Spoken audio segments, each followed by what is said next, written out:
why I'm starting a YouTube channel even if nobody watches. Welcome to the Marketing with Cultura Podcast, the go-to show for Latinas breaking into marketing.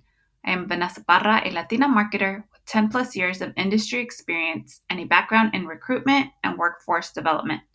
Now coaching Latinas to land marketing careers they love. I'm super excited to have you listening in on today's podcast episode. If this is your first time listening, this episode might be a little different than my other episodes, but feel free to listen in. However, I do encourage you to go back, listen to previous episodes, and make sure to follow so you can find out when new episodes are published. But for those of you that are returning listeners, welcome back to Marketing with Cultura. And if you're still catching up because I've been away for a while, please go back and listen to episode 86, where I go into more detail about what I've been up to after landing my dream marketing role and why I took a break. And I touch on today's topic of me starting a YouTube channel. So first, I wanted to start off with showing appreciation for all of those that are listening to my podcast episodes and have found value with my content. I did this to not only grow my skill sets and knowledge regarding podcasting, and because I'm an avid listener to podcasts and I just love podcasts. That's one of the reasons why I started a podcast. But my second reason is because I wanted to be able to create some type of long form content that I can share with Latinas breaking into marketing, because I know when I first started my marketing career as a first generation Mexican American, I had no one to guide me. I had no mentorship. I had no resources. I had no one. And social media was still fairly new. It was more for personal use, not necessarily for businesses. So even though I wanted to land a marketing job specifically related to social media marketing, there wasn't much knowledge out there.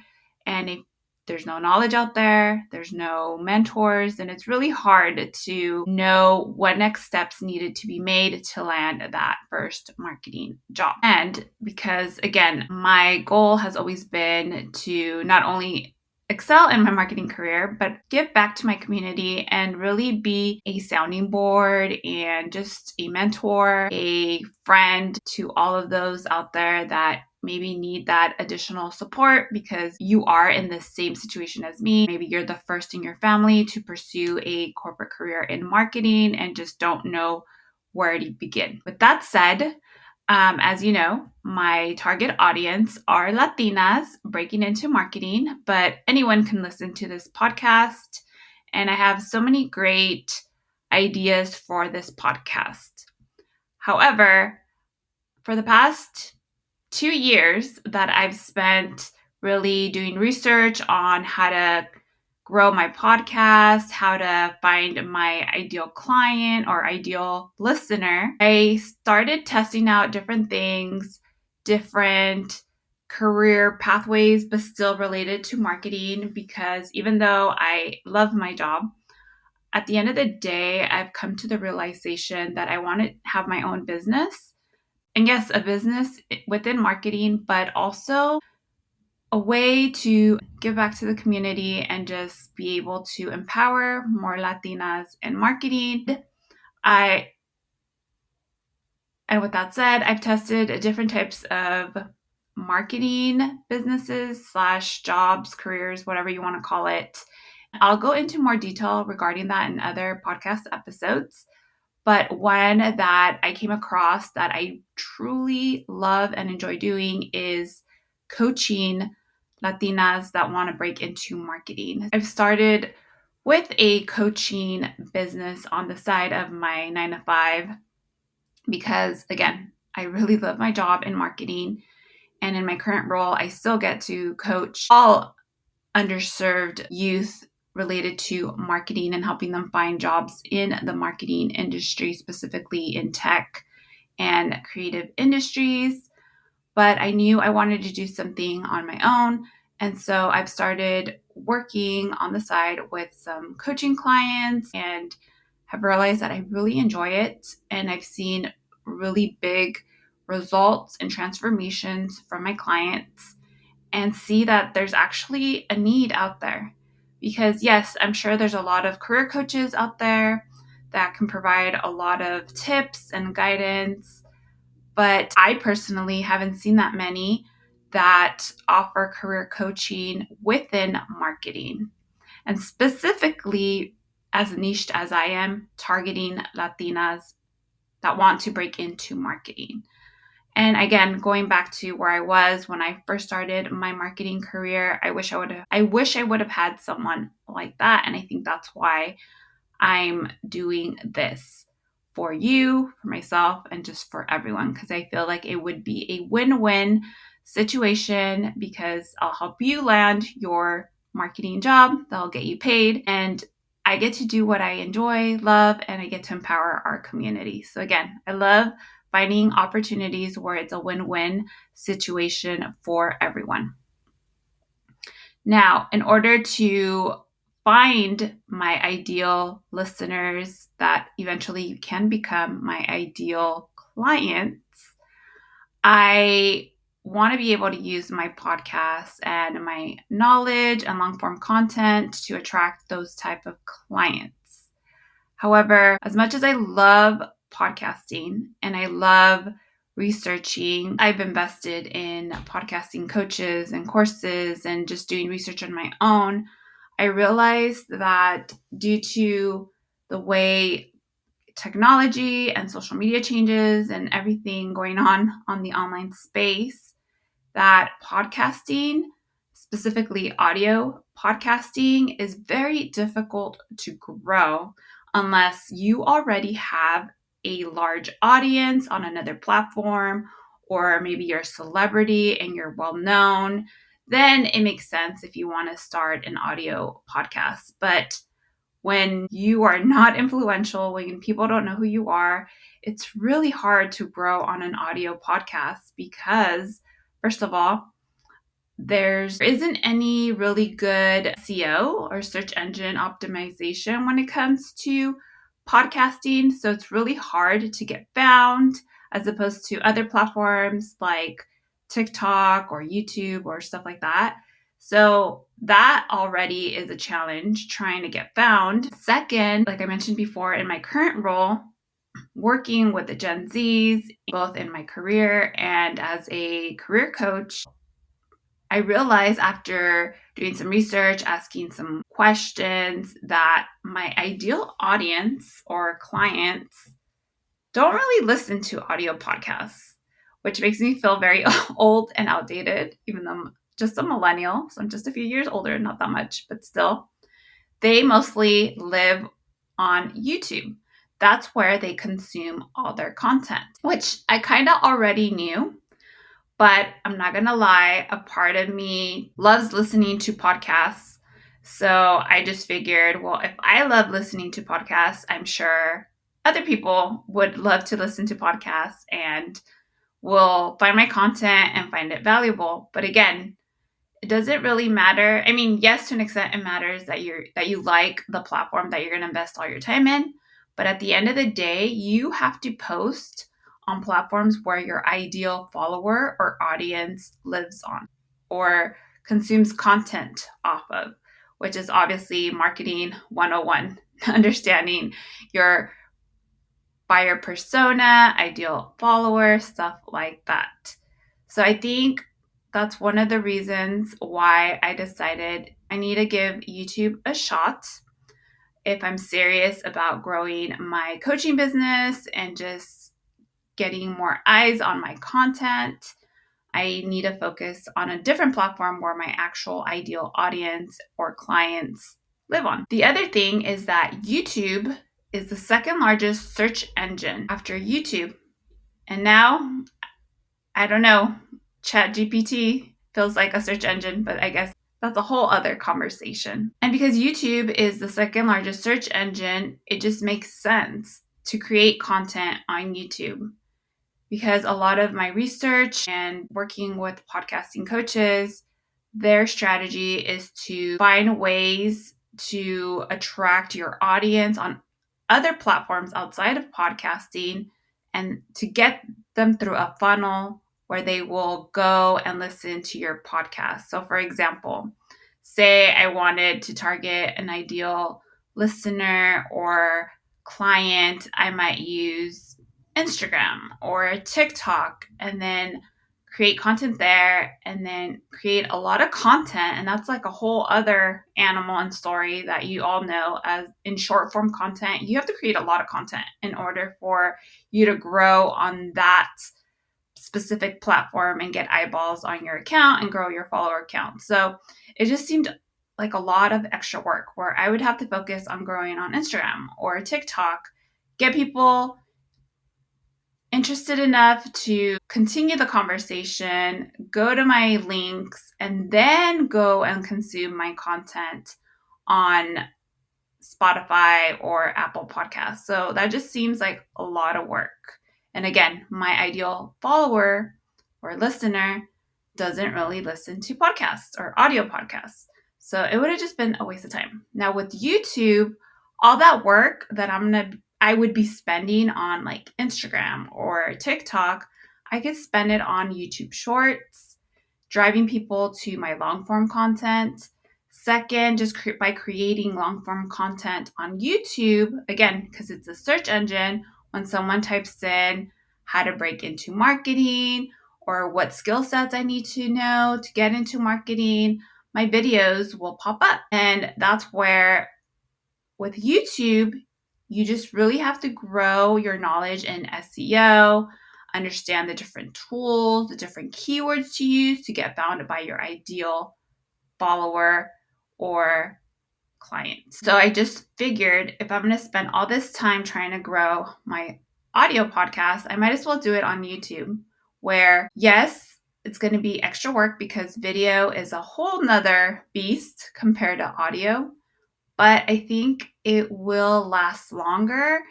And I see videos that have been published for about 10 years, 15 years, and they're still getting traction.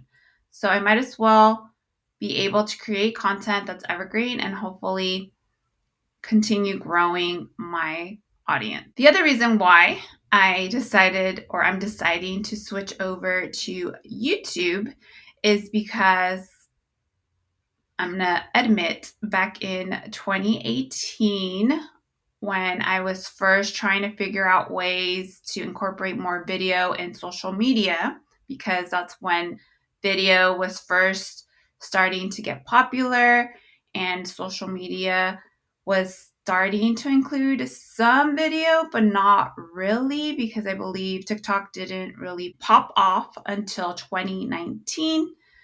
So a year before that, YouTube was starting to grow and get popular. And I came across this YouTuber who she's still pretty popular, but her content has changed a little.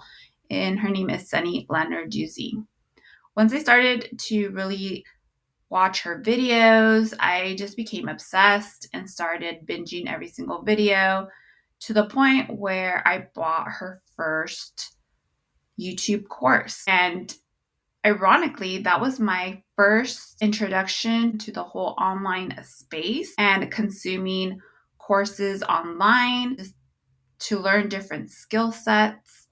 And so I remember purchasing her course, YouTube for Bosses, which she no longer sells because she has a different program, and investing $300. And for me, that was a big investment. I'm not going to lie, I was a little nervous. It took me a while, I think like a year maybe prior to 2018. So I found her in 2017. It took me like a year to convince me to purchase and invest in that course for the first time. I did it and I was terrified, not going to lie, because I was like, oh my God, I just spent $300 on a course. And it's crazy because we spend money on dumb things like Disneyland or going on trips and stuff like that. But why wouldn't you spend money to grow your technical and professional skills? Just because I invested in that course doesn't necessarily mean that, yeah, I had to be a YouTuber, but I knew I could apply whatever I learned in my career, especially because I'm trying to grow in marketing, specifically social media. And I knew whatever I learned, I would be able to apply it in my career. And so I bought that course and it just opened my mind to new possibilities. I had never really edited a video, and it showed me a very easy and friendly way to start editing videos. It showed me the importance of video marketing and how to really convey a story through video and attract your ideal follower or audience. And I just did so much research, learned so much that even that alone, I was able to apply in my marketing career, and I actually did really well in my career. But fast forward to 2020, it wasn't until 2020, it might have been actually the end of 2019, I don't remember, where I officially launched my first YouTube channel. And let me tell you, that was one of the most difficult and challenging experiences ever, because it's a lot of work. I'm not going to lie to you. It's a lot of work, especially when you're starting at ground zero, when you have no prior experience and the whole video, YouTube, editing, creating scripts, storyboarding, all that, video production, when that's all new to you, it feels like a lot. But during 2020, when the pandemic happened and we had nowhere to go, I doubled down on it. I remember starting a short podcast through YouTube. I don't even remember what I called it, but I have a few videos, and I'm sure if you look it up, you can probably still find it. I didn't get that many views. I didn't really grow, but it was a great playing ground to practice, experiment, and get familiar with how to create videos, how to start a YouTube channel, and stuff like that. I eventually stopped and didn't focus on YouTube. And there's many reasons why I stopped, which I don't want to go into too much detail today, because then this podcast episode would take forever. But a few reasons was because I was self-conscious of how I looked on camera. It took me forever to edit videos, figure out the whole audio and video and lighting situation. And it was just a hot mess. And for me, I was like, you know what? This is not really my passion. So I'm just not going to pursue YouTube. Maybe it's not for me.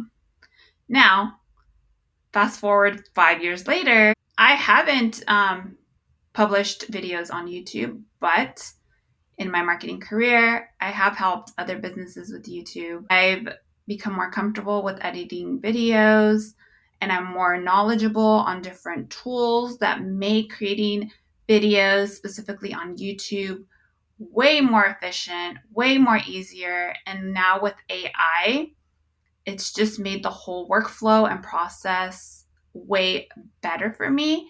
I'm not going to lie and say video editing or YouTube, creating a YouTube channel is not time consuming, because it is. That's why there's like full-time video producers out there that have a full-on business just dedicated to creating and editing videos. And that's not something that I aspire to do, but working in this space, working as a marketer in a digital marketing agency, and building out my video and marketing team, I've been learning a lot from my video specialists, from things that I've learned on my own. And I realized if I want to bring my skill sets as a marketer to another level, I need to do the work. And that's something that you'll see in a lot of my videos on tips on specific techniques that you should focus on to become a better marketer, especially if you want to grow in social media marketing.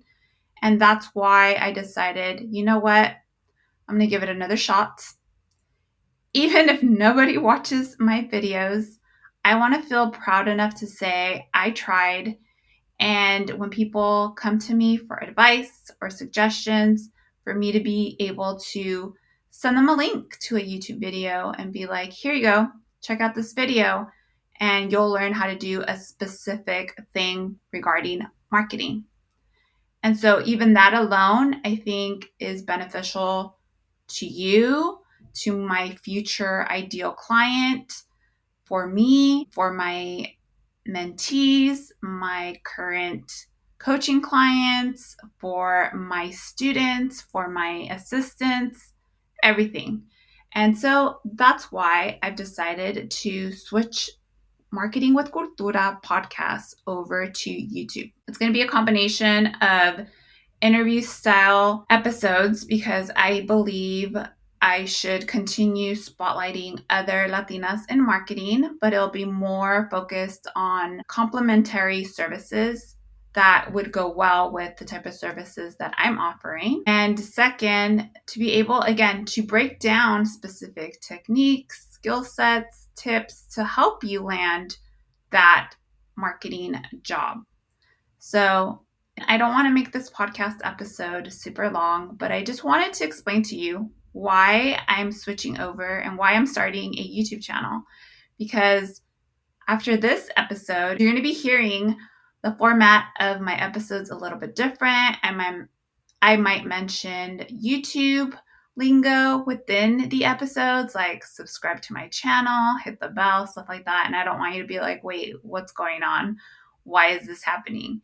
And I will continue to upload the audio version of my YouTube videos on my audio podcast because, hey, some people learn better on audio, but then there's those that prefer the video version.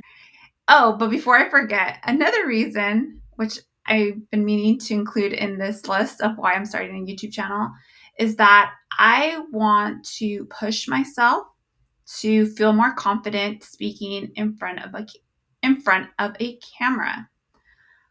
It's weird because I can speak and give presentations like on Zoom and even in person, but I don't know why when there's an actual camera and then there's like bright lights on me, I like freak out and my mind goes blank. I get really nervous. I get tongue-tied, not sure what's happening there, why that's happening, have no clue.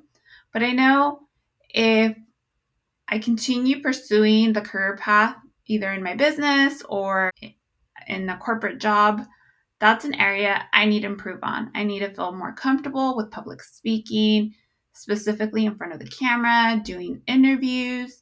And I feel like this is another way that I will be able to not only grow in my technical skills when it comes to video editing and video production, but also in my professional skills as a speaker, being interviewed, because my plan is to continue growing in those areas. Well, thank you for listening, and I hope you enjoy my next episode where it's going to be my official YouTube video. And if you would like to subscribe to my YouTube channel, feel free to go to the show notes and you'll find a link that will send you directly to my new YouTube channel. And would love for you to subscribe, cheer me on, and let me know what you think and what type of videos you would like to see. Okay, until next time, I'll talk to you then. Bye.